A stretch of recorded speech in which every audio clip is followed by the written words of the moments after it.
Баршаңызға сәлем. Сіздермен бірге әсем. Бүгін сіздермен бикеш саусақтарын дайындаймыз. Өте керемет десерттің бірі. Міндетті түрде жасап көріңіздер. Қазіргі кезде ақылы мастер-класстарда үйретіп жүрген дәл осы рецепті сіздермен бөліскелі отырмын. Міндетті түрде видеоның соңына дейін көріп, ұнаса лүпіл басып сақтап алыңыздар және жақындарыңызбен бөлісіп қоюды ұмытпаңыздар. Ең алдымен табаны пешке қойып, су, сүт, қант және тұзды, соңында сары майымызды қосып, сары май ерігенше пеште ұстаймыз. Осылай бізде сары май сап-сары болып ериді. Және де басы жыбырлап қайнайын деп жатқан кезде үстіне ұнды салып, барлығын жақсылап біріктіріп тезірек араластырамыз. Ұн бізде жақсы бірігуі керек, арасына түйіршіктер қалып қоймауы керек. Осы жақсылап барлығын араластырамыз. Бізде осындай басы біріге бастайды. Енді біз қалай дайын болғанын қазанның түбіне кішкене осылай жабысады біздің тестамыз. Сол уақытта біздің қамырымыз дайын деген сөз. Сол кезде сіздер бөлек ыдысқа салып алып, суытып аламыз. Суытқаннан кейін барып, әр жұмыртқаны бір-бірден саламыз. Содан кейін миксерлеп аламыз. Барлық жұмыртқаны бірден салып жібермеңіздер. Міндетті түрде бір-бірден салып, дәл осылай миксерлеп шығамыз. Осылай барлығын бірінен соң бірін миксерлеп, жұмыртқаны салып, жақсылап икемге келтіріп аламыз. Және қыздар, бұл жерде 4,5 штук мен жұмыртқаны қостым. 5 жұмыртқаны бірден салып жібермеңіздер. Себебі қатты тым сұйық болып кетсе де, сіздерде профитроллиларыңыз дұрыс шықпай қалады. Осылай бір араластырып алдым. Ең соңында жаңағы 5-ші жұмыртқаның жартысын ғана қостым қыздар. Барлығын бірден салып жібермейміз. Осындай бізде қатты қою да емес, сұйық та емес, орташа көлемдегі масса болып шығуы керек. Осы дайын массаны енді кондитерлік пешокқа құямыз да табамызға орналастырып шығамыз. Өте оңай дайындалады. Егер де бір жасап үйреніп алсаңыздар, ылғи да осы рецепт бойынша жасайтын боласыздар. Кондитерлік пешогымызға құйып, енді табамызға пергамент қағазды төсеп, үстіне осылай капля тәрізді етіп орналастырып шығамыз. Барлығын осылай орналастырып шығамыз. Және де қыздар, бұл өте жұмсақ әрі нәзік болып пісіп шығады.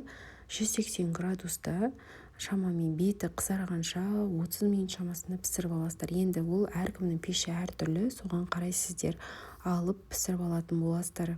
Бірден 180 градуста асты-үсті режимде қойып, қызарған кезде бірден духовкадан алатын боламыз. Осылай барлығын орналастырып шығамыз. 180 градуста пісіруге жібереміз.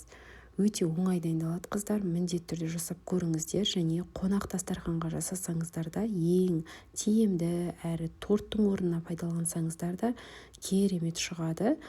Торттың құрамына қарағанда өте арзанға шығады. Сол себепті дастарханға қоюға өте керемет десерттің бірі. Және шай ішуге өте жеңіл.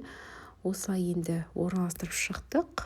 Пісуге жіберген уақытта енді арасына қосылатын кремін дайындаймыз. Бізге салқын сливки және салқын сгущенканы қосып, барлығын біріктіріп миксерлеп алатын боламыз. Қатты қою крем жасамайсыздар, кішкене сұйықтау болғаны дұрыс. Себебі бұл араластыратын болғандықтан бізде кішкене сұйықтау болғаны дұрыс. Енді үстіне 15% қаймақты қостым. 15-20% қаймақ қоса берсеңіздер болады. Тағы да жақсылап миксерлеп аласыздар. Кішкене енді қоюлатып аламыз. Міне осындай бізде масса болып шығады. Қатты қою да емес, сұйық та емес, осылай орташа көлемде болуы қажет. Сонда жеген кезде де өте дәмді және араластырған кезде де ыңғайлы болады. Енді дайын профитроллиларымызды ыдысымызға салып аламыз.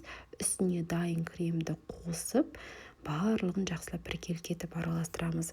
Егер де тапсырысқа да жасайтын болсаңыздар, жаңағыдай одноразовый ыдыстарға салып кремін ұсынсаңыздар болады. Оформлениесін жасап, міндетті түрде осылай ұсынсаңыздар керемет шығады сіздерде. Тіпті тапсырысқа, заказға алсаңыздар да керемет десерттің бірі. Енді дайын бикеш саусақтарымызды ыдысымызға салып, бетін қалауларыңызша әрлесеңіздер болады.